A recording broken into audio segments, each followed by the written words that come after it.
मट्टी और लोहा। एक दफा किसी गांव में सैलाब आया और गांव वालों का सामान पानी में बहने लगा। उसमें एक मट्टी का घड़ा और एक लोहे का बर्तन भी था। लोहे का बर्तन और मट्टी का घड़ा पानी पर साथ साथ बह रहे थे।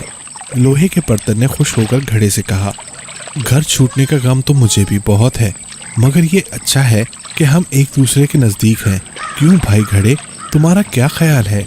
घड़े ने जवाब दिया, तुम्हारा ख्याल ठीक है, मगर मेहरबानी करके मेरे ज़्यादा नज़दीक ना आना। लोहे के बर्तन ने पूछा, क्यों भाई, इसमें क्या हर्ज है? मट्टी के घड़े ने जवाब दिया, तुम मुझसे टकरा गए तो मेरी खैर नहीं, तुम्हारा तो कुछ ना बिगड़ेगा, मगर मैं टूटकर रेजा रेजा हो जाऊंगा। इसलिए बेहतर यह है कि तुम मुझसे ज़रा दूर ही रहो। किसी ने सच कहा है कि दुनिया में आदमी को चाहिए अपने बराबर वालों से ही मेल जोल रखे।